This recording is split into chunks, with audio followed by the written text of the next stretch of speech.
tendencies. I'm going to exploit those green tendencies in this fight. And you will break. You look very flubbery. I'm hard as a f***ing rock. My is shredded. Gloves, no headgear. I'm going to hurt you, Jake. And I'm going to laugh in your face. Mike Perry just announced he's got a new plan to put the dagger in Jake Paul's heart. And the way he said it, with that fire in his eyes, you know it's not just another empty threat like Jake usually dishes out. Perry's got 10 years of hardcore fighting experience, while Jake's basically a 4-year-old in the boxing world.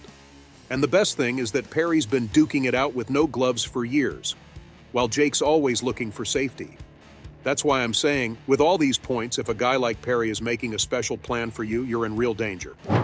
And I don't mind getting punched in my face, so the game plan ain't changing. Sick.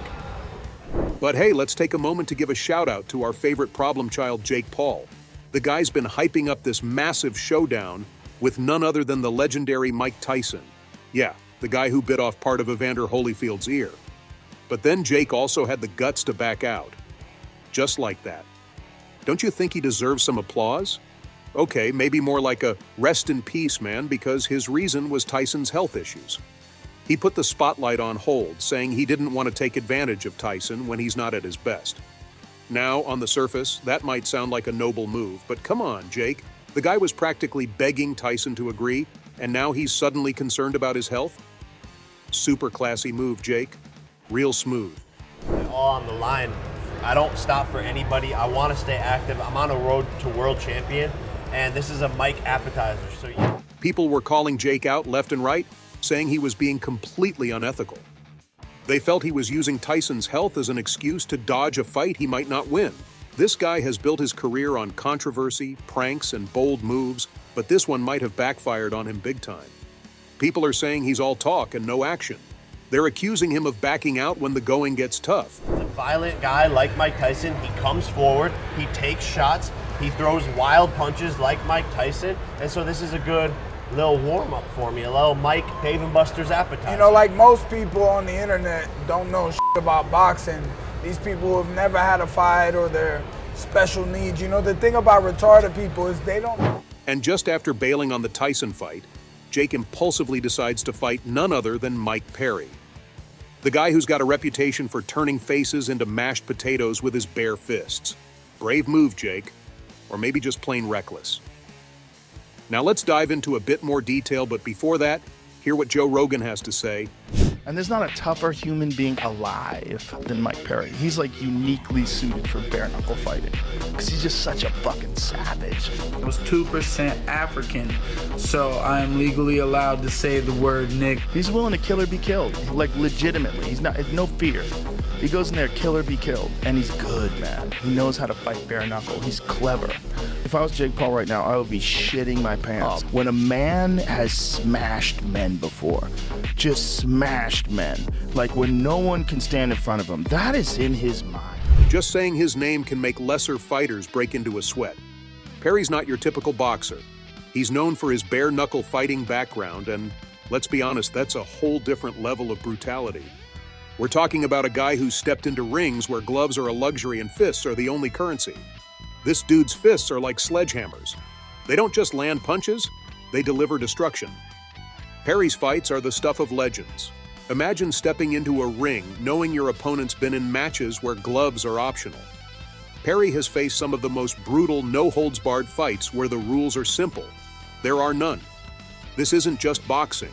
This is a brawl, a street fight, and Perry thrives in that chaos. He's got a solid record to back up the fear he instills in his opponents.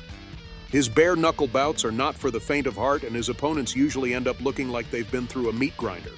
And Jake knows it too, man. Have a look. I know what I've learned in the past year with my new coaches, the shape I'm in, the power I possess, and I'm just in there to have fun.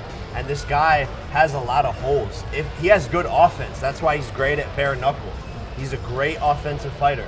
When he goes all with the wild like, those guys don't know how to get out of the way of it. They're amateurs. Now let's compare that to Jake Paul. Jake's journey from YouTube prankster to wannabe pugilist is something else entirely. He's more famous for his antics online than for his prowess in the ring. Sure, he's had a few wins, but his path has been paved with carefully selected opponents and a whole lot of media hype. Jake's fights are more about the spectacle than the sport, more about the headlines than the heavy hits. Perry, on the other hand, has been in the fighting game since he could throw a punch. His journey wasn't broadcasted for millions to see on YouTube. It was forged in sweat and blood, in gritty gyms and underground fight clubs. Perry's experience is raw and unfiltered. He's not here for fame, he's here for the fight. This isn't some reality TV show for him, this is his life. So Jake impulsively deciding to fight Perry next is a move that's got everyone talking. Is it bravery? Is it sheer recklessness? Maybe it's a bit of both. Jake's stepping into uncharted territory here, facing a fighter whose hands have felt the raw sting of unprotected knuckles against bone. Perry's not going to pull any punches, literally. He's got nothing to lose and everything to prove. Just a couple times in competition, countless days of 16-ounce gloves, full gear in a 95-degree gym, training with, heavyweights, cruiserweights, middleweights, whatever. Lots of different people. No one even comes close to hurting me. Even if you've seen me stumble, it's easy to point your finger when you're not the one in my position, in my shoes. But Perry's background in bare-knuckle boxing means he's used to a level of intensity that Jake probably can't even fathom. His fists are trained to deliver maximum damage, and he's not shy about using them. Each punch Perry throws is a testament to his brutal training and relentless drive. This guy's not just a boxer, he's a brawler, a fighter who's been shaped by the harshest conditions. While Jake's been busy building his brand and gaining followers, Perry's been in the trenches, honing his skills and toughening his body. Perry's career is marked by fights that test the limits of human endurance and pain. His resilience is unmatched, his willpower unbreakable. Perry's not just stepping into the ring to fight Jake Paul. He's stepping in to dominate, to show the world what real fighting looks like. But when we say Perry's fights are legendary, we're not just tossing around a cliche. I've got the receipts to back my claim.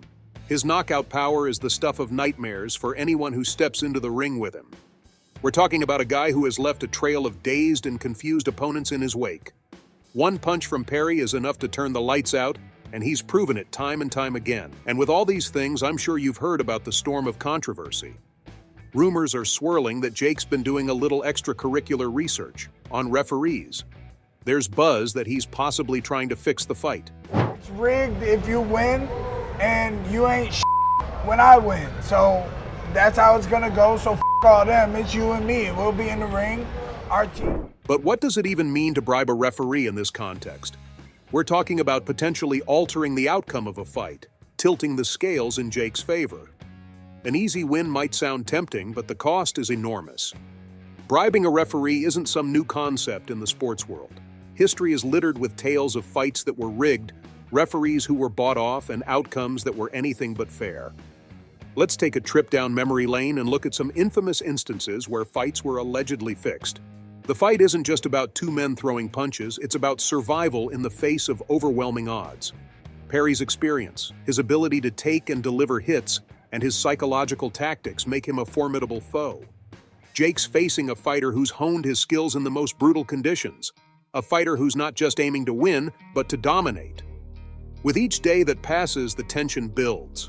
Perry's warnings loom large, and the fight community is buzzing with speculation. Jake Paul has his work cut out for him, and whether he realizes it or not, he's stepping into the ring with a force to be reckoned with. Mike Perry isn't just another opponent. He's a fighter who embodies the spirit of raw, unfiltered combat. This fight promises to be a clash of epic proportions, and everyone's watching to see who will come out on top.